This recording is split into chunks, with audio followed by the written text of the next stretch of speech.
Good evening, Jan Roberts here, and I believe today we're actually on number 40 of our self-care series, considering I was only going to do about 5 to 10 of them. So it's the end of week 8 then, because I do 5 a week. And today we're talking about your truth. That's going to be interesting. Now, we've all heard the sentence, I will speak the truth and nothing but the truth, so help me God. Now that's tremendous in a courtroom, stunning in a movie, but what does that mean in your life?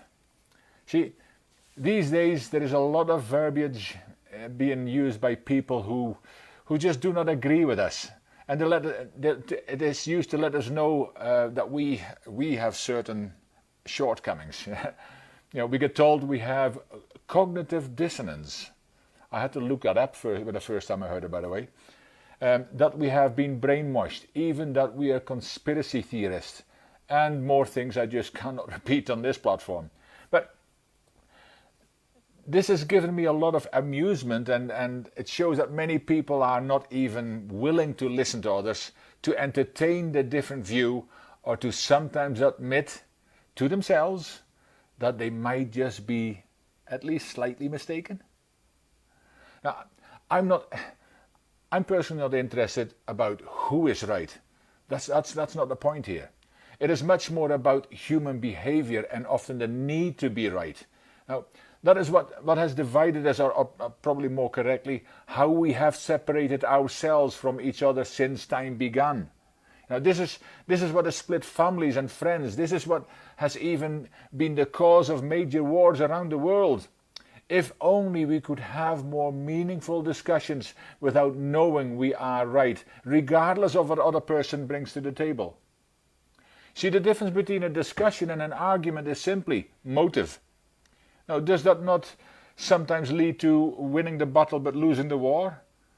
And if you don't think that's true, have you ever had a discussion with your spouse when you knew you were right? And you proved it in the end. You had a shouting match, the doors get slammed, the other one goes into a room and disappears for the rest of the night and doesn't speak to you for maybe even days.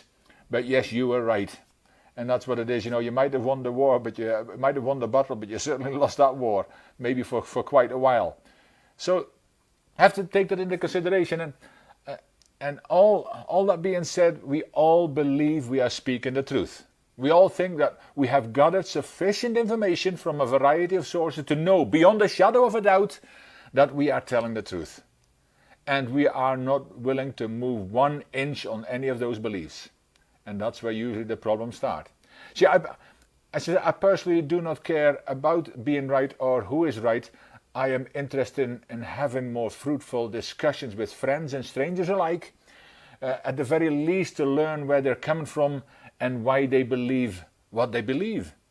Now, that does not mean I agree or have the need to agree with them, but as long as we can walk away having listened to each other without name calling and ridicule, that's actually all that really matters to me.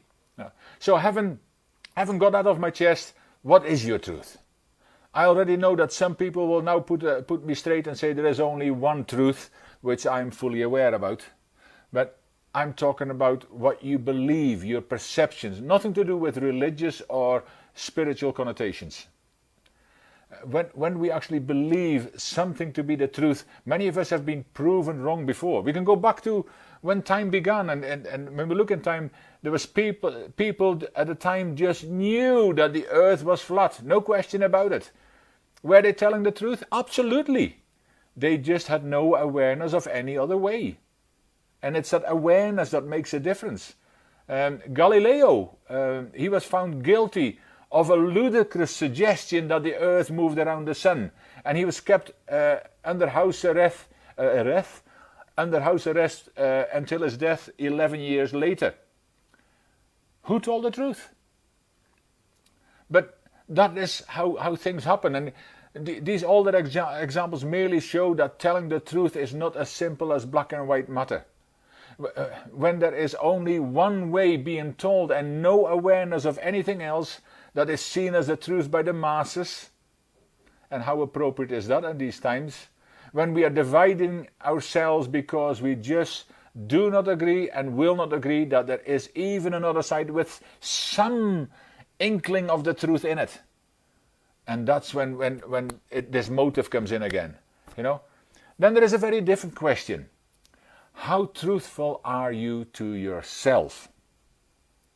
How often have you dumbed yourself down because you just wanted to fit in, or you felt your opinion just didn't matter anyway?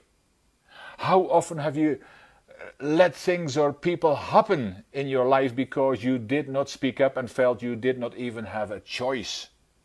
And I've talked about these things before. How many people just blend in, those we sometimes call wallflowers, when they also matter and their truth also counts?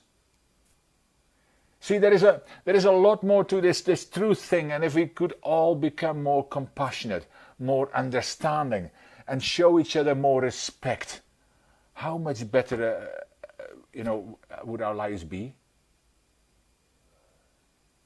The late Stephen Covey talked about the need to understand, to first understand before being understood.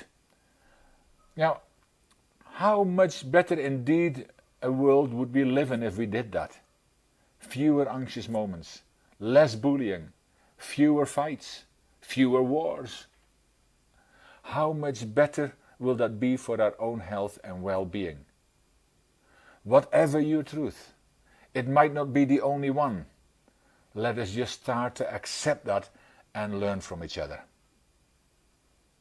Let's be truthful together, and let's respect each other for the way we think and what we think without attacking each other.